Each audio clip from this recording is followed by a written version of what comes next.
Welcome, Shepard Fairey. Thank you.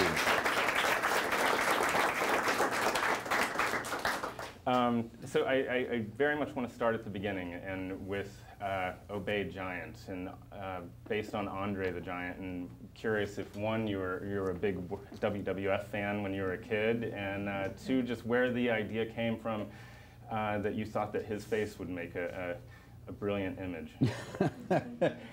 I didn't necessarily think his face would make a brilliant image at all. I actually really believe in the idea of doing things based on sort of your instincts. And my background is punk rock and skateboarding. That's what really gave me the drive to be a part of a sort of do-it-yourself culture, making your own things that just because something was slick and made professionally didn't make it better or more appealing than something that was you know, a handmade stencil or a homemade T-shirt. So the way the Andre the Giant thing started, and it's a long story, but I'll try to keep it relatively short, is I was making, I had the summer after my freshman year at the Rhode Island School of Design, I had a job at a skate shop making $4.25 an hour, which was barely enough to survive on. And so I was supplementing my income and making T-shirts that I wanted for myself by making homemade stencils of the Clash or Jimi Hendrix or the Misfits, and I'd buy this is how ambitious I was. I'd buy a 3-pack of undershirts. I'd make 3 shirts with a stencil, sell 2 and keep 1 for myself. But one night I had a friend staying over, and we all hung out together at the skate shop called the Watershed. And there was a little clique of us, and this was when hip hop was becoming embraced by you know, white hipster kids. And so I was listening to a lot of Public Enemy and Ice-T, and they were all using the word posse, so we started to call our clique the Posse.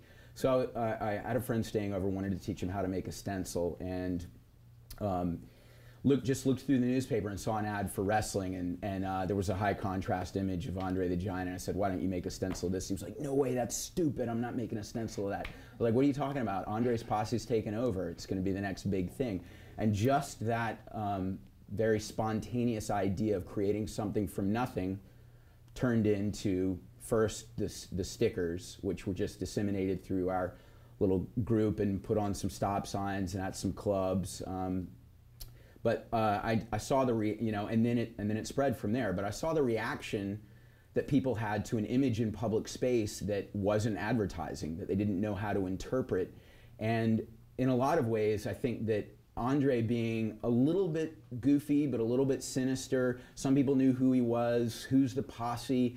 This, the Andre the Giant Has a Posse sticker just created a Rorschach test-like response that was very fascinating. And so I took something silly and I wanted to look at what sort of the profound psychology was behind it. And I looked into the theory of phenomenology, Heidegger's theory of reawakening a sense of wonder about one's environment. And I also, being a big fan of the Sex Pistols, knew a little bit about situationism, that people get into such a routine that they need a spectacle to snap them out of that and once again reawaken a sense of wonder. So that started that sticker, and the more I put it out there, the more people wanted to know what it was, and I was having fun with this, what I call the Dada art experiment. But then the newspaper ran a thing about it. What is it? And I realized, you know, if you can put something out there that actually gets to the media and goes far and wide, you can reach a lot of people. And I thought, okay, this is a really dumb thing. How do I evolve it into something that actually has some meaning? So I evolved it more into the concept of Big Brother is watching you and the counterculture is watching you back, watching Big Brother back, and made it a sort of you know, Orwellian icon like this. And so that's the evolution of it. And then I would integrate it into various thematic you know, images that it could always be the signature. How did you first go from doing that and plastering the image all over the place and watching that spread to realizing that you could make a living doing this and turning it into a logo almost in a way that also built a career that allowed you to do other artwork? Well, I think one of the things that helped me with this project was that I didn't have any commercial expectations with it, so it made me very patient. My strategy when I got out of art school, I had fallen in love with printmaking and especially screen printing, was that I would buy some screen printing equipment and I would run a screen printing business, which would then justify me having a space to screen print and then allow me to do my own work in my free time.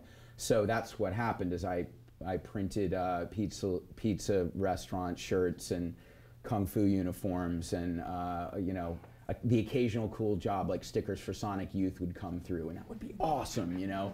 And but mostly it was horrible printing work, but I just continued to make and disseminate my images, and I made some t-shirts and sold them to the skate shops, but my feeling was always that if I made something that you know, people liked, that seemed to have a sort of rebellious symbolism that you know, my friends dug, that you know, I could at least sell a little bit of stuff, but mostly that was there to fund the project. And the idea of letting the stickers go out cheap or free, I think made people want to participate. They didn't look at it as a commercial commodity in the same way as other marketing campaigns. So though there was an aspect of that, it was really more about the idea of showing people that images make a difference and that it doesn't take a lot of resources to do it. So the concept and the inspiration was always more important than revenue, but I was suffering. I was really, really poor. So eventually I started to get design work because people saw the posters around and said, we like what you're doing with that Obey stuff. It has nothing to do with what we're doing with our company, but can you do something sort of in that style for us? And at the time, that was a far superior alternative to sitting there pulling a squeegee all day to make karate uniforms or whatever. So that's really how it evolved, very organically. But I think I did very much have the idea that I was making propaganda, and the most pervasive propaganda in the United States is advertising. So I needed to make stuff that could exist in the same environment with advertising, get people's attention, and not be written off immediately as you know, cryptic nonsense from the graffiti world. So it was very important for me to engage a much broader audience than the usual street art or graffiti would, I think, and in a lot of ways have it function, you know, like a propaganda or marketing campaign. And I think that, even though it was designed to, in many ways, question advertising, it led to a lot of people desiring the aesthetic for advertising. Yeah. When you talk about propaganda and how your artwork is so reminiscent of earlier propaganda from the turn of the century, was John Hartfield an influence of yours? Did you study him or other early propagandists? Because a lot of his photo montages, when I look at them, I see similarities in the way that you lay out your posters and your images. No, I love John Hartfield, and you know, that was a source of inspiration. The Black Panther stuff done by Emory Douglas, the work of the Russian constructivists, a lot of the Cuban poster artists, Rene Medeiros, Barbara Kruger, big inspiration. Robbie Canal, for anyone that doesn't know, has been making political posters since the mid-'80s, and in 1987 I was in Los Angeles and saw his portrait of Reagan that said contradiction, and it was during Iran-Contra Gate, and it was a really well painted but unflattering image of Reagan and this bold type, and it was on the street, and all the things that I was trying to deal with in my art as a senior in high school, you know, my love of graphic art and punk rock, of illustration, of, you know, humor and political content. He had managed to put all those things into his art very, very seamlessly, very fluidly, and so that was a really big inspiration for me. In fact, then when I went to the Rhode Island School of Design about 6 months later, one of the first papers that I wrote was about positive propaganda.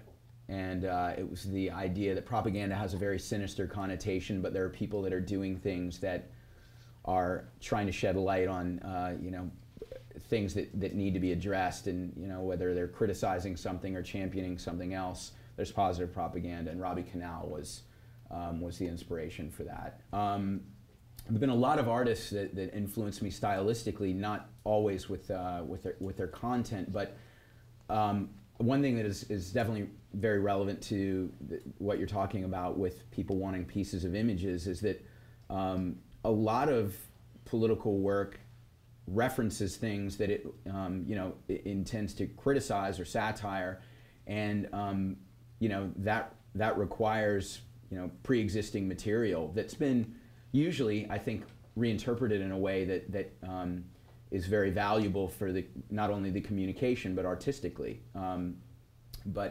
So whether it's Jamie Reed putting a safety pin through the Queen's lip for the God Save the Queen cover and completely changing what's the official portrait of the Queen to have a new meaning, new audience, to Hartfield, to any number, Barbara Kruger laying new type over an old photo of a little boy flexing a muscle.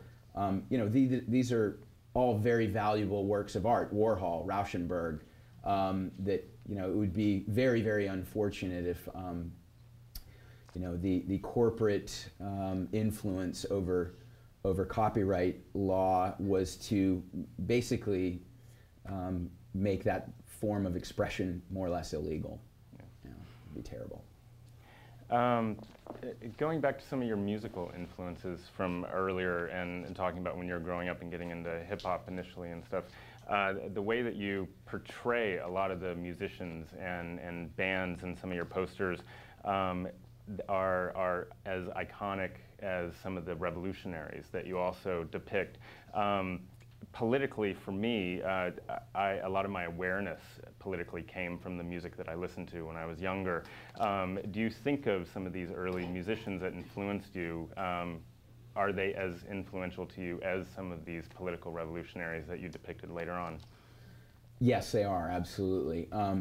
And I think that the great thing about music is that it lures you in with something that you respond to very viscerally, but then when you care about the music and it makes you feel good or aggro or whatever it does, then you start to pay closer attention to the message, the lyrical content, the lifestyles of the musicians themselves, where they stand politically.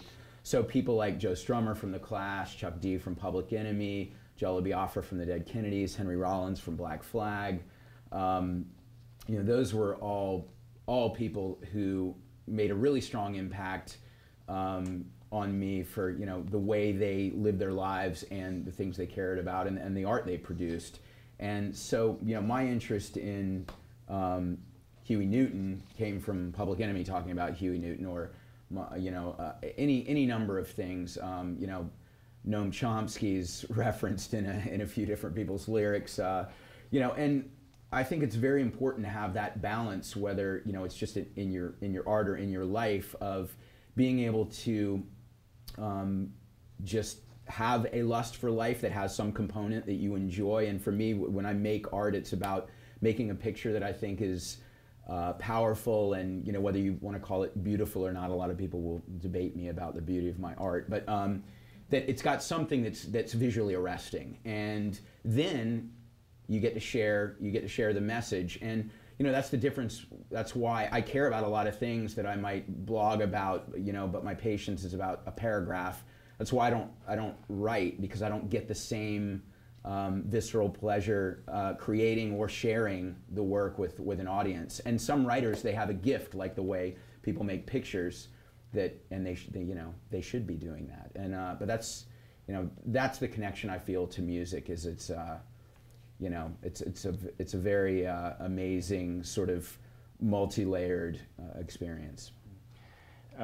Two of my favorite images that we had pulled up that we're going to go through the intro, but we were running a little quick through it, were I think the same year you did a poster for Ozzy Osbourne, and in your archive, the poster right next to it is a Noam Chomsky poster, and they're almost identical layouts. And it was like very few people would be able to throw Ozzy up into the same layout. Yeah, here, and then right after we have a Noam Chomsky one that they're very similar in theme and layout and the sizing, and it's great. As your popularity started to grow, both on a street cultural level, as well politically with some of the posters that you did, how were you choosing the projects that you were going to do from a political standpoint? Were people reaching out to you in the same way that campaigns would come to you, or products would come to you to do something for their advertising campaigns, or were you just overcome with a certain subject and you felt an obligation to do a poster for that? Definitely the latter. It's only been recently, more or less since I created the Hope image, that now every organization reaches out to me, which is great because there are a lot of people that I'd love to supply imagery that will benefit, what they're doing, and then they have the infrastructure in place to actually help disseminate the image, and so that's great. But for a long time, earlier in my career, I think there was just sort of a general sort of punk rock antagonism and the idea of questioning authority, abuse of power, and there would be occasional things that I would do that were topical, but really it was when Bush took office in 2000, especially after 9/11, that I felt like I need to make work that is a voice that's counter to the dominant voices right now. And so there were the war in Iraq and a lot of, more recently, the environment. These have been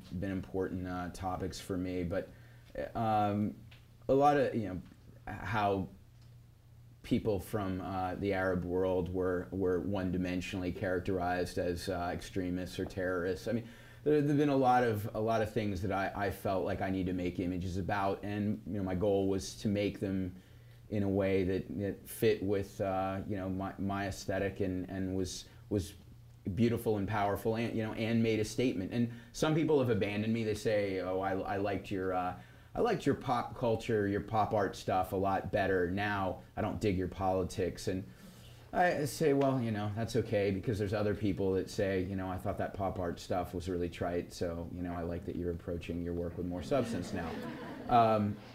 One thing is, if you are trying to please everyone, you will second guess yourself and make poor decisions. I definitely believe in a dialogue with my audience, but I also really try to be my own harshest critic and search for what I think is the most powerful solution to an image, and once I've decided on it, I'm sticking with it. Speaking about your dialogue with your audience, at times you've had a fairly controversial relationship with your audience, in the same way of like some of the people who are more fans of your pop stuff versus your political stuff. With some of the advertising campaigns that you've done, some people claim that you had sold out when you'd worked with Saks Fifth Avenue or these things, and it was a beautiful campaign for them. But do you, as a result of your political work, and you have a great track record in terms of working with organizations, donating money to different causes and stuff, do you look at a company's history or track record? Does that influence whether or not you take them on as a client? Yeah, it does. And I've turned down a lot more work actually than I've taken, and the crazy thing is that earlier in my career, when I was forced to take almost anything that came my way just to survive, no one called me a sellout. But now, if I do something because it's high profile, it means I've sold out. But the Saks Fifth Avenue, for some reason, maybe because it's kind of a very high-end store with expensive products, that created a very negative reaction I wouldn't have expected. But all of the creative directors and the people that work in Saks in terms of the advertising that they do, they're really sophisticated, creative people that told me, we love the irony of doing something that looks like propaganda for this bougie thing, power to the people, when we think that it's actually going to be a nice irony that it is impossible for people not to question conspicuous consumption, but this store has always been about really only people that it could afford to conspicuously consume. So they totally got it right off the bat. So we went for this propaganda direction. But I think what it is my audience, you know, they feel like, well, if he'll do something for Saks Fifth Avenue, how can we trust the integrity of other things he's doing? But I feel like if you've accepted capitalism, then you are willing to say that I'm whether I went out and bought Toughskins from Sears or Levi's, I'm feeding into capitalism in some way, and it's you try to make very informed decisions. I think a lot of the reaction was not based on a real sophisticated assessment of my practice, but I do everything based on feeling like it's ethical, and I've always had a Robin Hood strategy. I think with the commercial work that I do, which is actually far less of what I'm doing now because I have a good art career going. But for years, no one would even have known about my street work and my street campaign had I not done the corporate work, because that's what was funding the street art. So the idea that you could even be mad at me now for being a sellout, it never would have happened had I not been a sellout.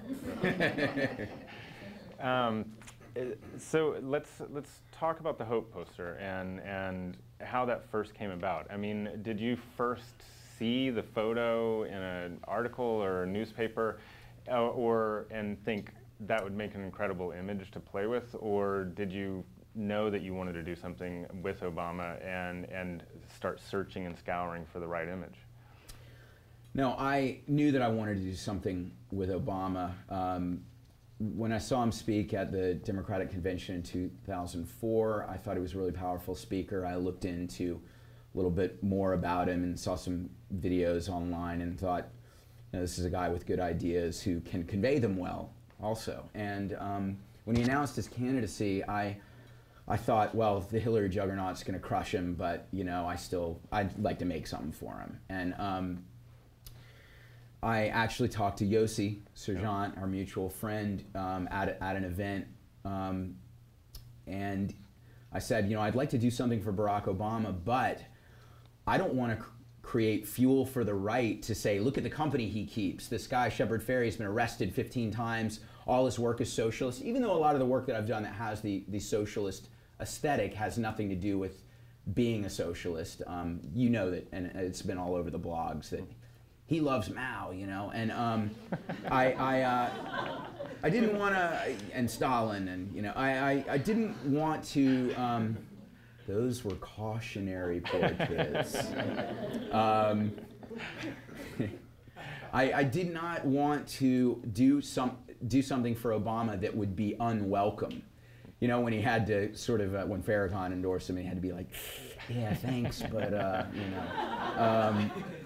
and that was a delicate one. But anyway, so I talked to Yossi. Yossi said, I've got friends that are part of the campaign.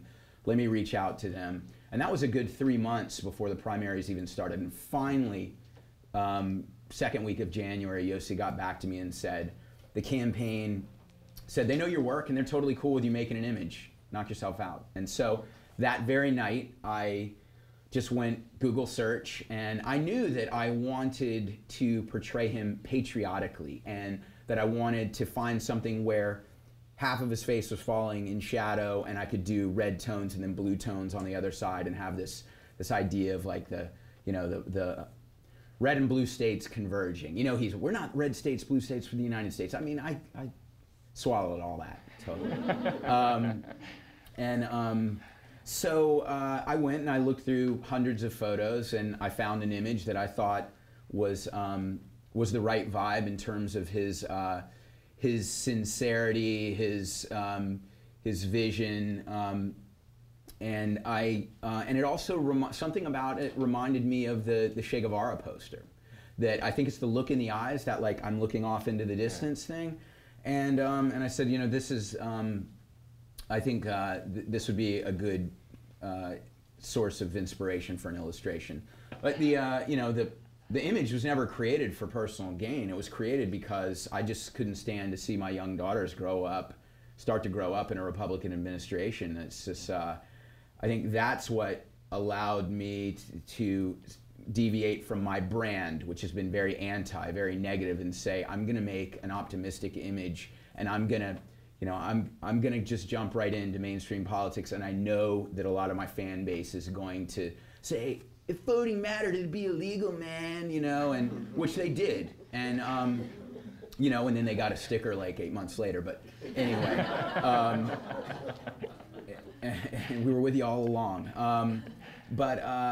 You know, I did the image, I created the image for the benefit of the country, in my opinion, and I donated all the money either to the Obama campaign or used it to make more materials. Yossi and I had a whole system going where there's going to be the primaries in Pennsylvania. Let's buy bus stop shelters in Pittsburgh. You know, let's disseminate flyers to all the swing state universities.